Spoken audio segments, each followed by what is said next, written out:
ایک دفعہ نا حضرت ابو بکر صدیق اور جناب عمر فاروق کی نا کسی بات میں شکر رنجی ہو گئی، اختلاف رائے ہو گیا. تو جناب عمر ذرا ڈاڈی طبیعت کے بندے تھے، ڈانٹ دیا ابو بکر صدیق کو.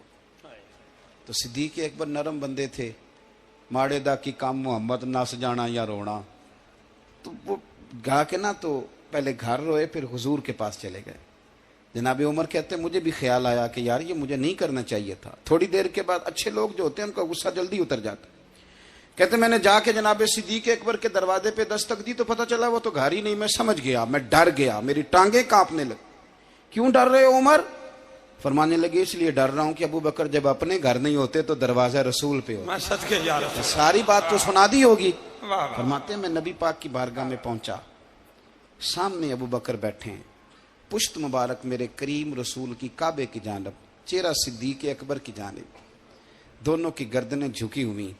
جناب عمر پاک فرماتے ہیں کہ میں بیٹھا تھا اور سوچ رہا تھا، سلام لی، جواب ملا، پر گردنیں نہیں اٹھائیں دونوں نے، مقدس گردنیں جھکی رہی. میں سوچ رہا تھا کہ اب حضور مجھے ڈانٹیں گے تو میں صدیق کے پیر پکڑوں گا، میں علی کو سفارشی بناؤں گا، میں منت کروں گا، لیکن کوئی بولے تو بات بنے نا.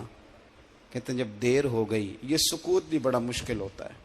اوہو، اگر کبھی وہ چپ کر جائے تو یہ بھی بڑا مسئلہ ہے، محبوب بھی چپ کر جائے.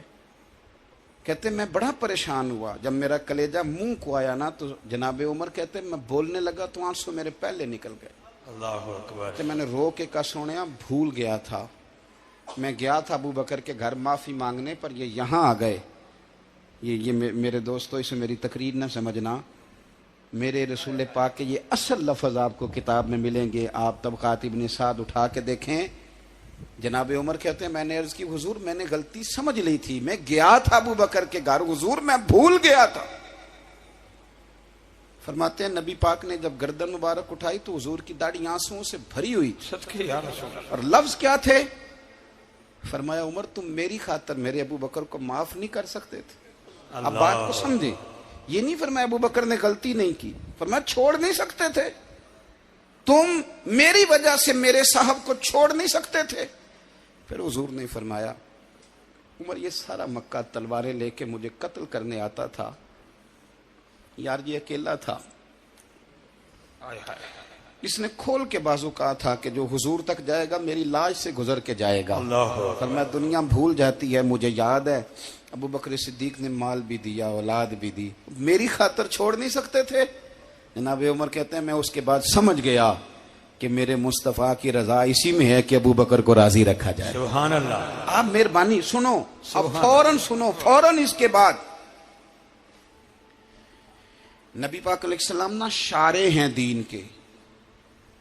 حضور جو چاہیں کسی کے لیے حلال کر دیں اور جو چاہیں کسی پر حرام کر دیں. ایک شخص نے کہا تھا حضور 3 نمازیں پڑھوں گا، اس شرط پر مسلمان ہوتا ہوں. فرمایا 3 ہی پڑھنا، کلمہ تو پڑھنا. حضور شارع ہیں، علماء اس لفظ کو جانتے ہیں، میں زیادہ کھولتا نہیں. ہر شخص کو اجازت ہے اگر حقوق ادا کر سکتا ہے تو ایک وقت میں 4 نکاح کرے، اسے اجازت ہے. اگر حق دے سکتا ہے تو اجازت ہے. مولا علی نے بھی ارادہ کیا سیدہ کی موجودگی میں اللہ کہ میں دوسرا نکاح کر لوں، ساری کائنات کو اجازت ہے.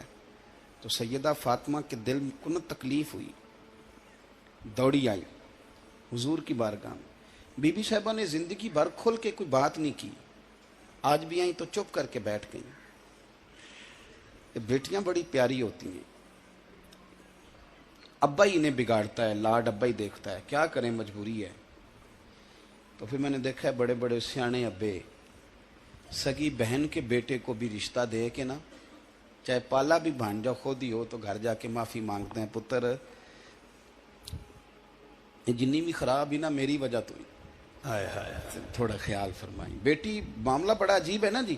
تو سرور کائنات کے پاس سیدہ آئیں تو تھوڑے آنسو آنکھوں میں آئے. فرمایا فاطمہ کیا ہوا؟ عرض کی حضور کچھ بھی نہیں، سب کو جائز ہے تو علی کو بھی تو جائز ہے نا، نکاح کرنا چاہ رہے ہیں. حضور نے خطبہ دے دیا، مسجد میں لوگ جمع کر لیے. آج کس لیے اجتماع ہے؟ جہاد کی تیاری ہے، کوئی نئی آیت آئی ہے. فرمایا آؤ سارے مسجد میں. خطبہ کتنا مختصر سا، مختصر توجہ ہے میرے بھائیوں کی. بسم اللہ. ادھر دیکھو میرے مختصر سا خطبہ، 2 حرفی بات.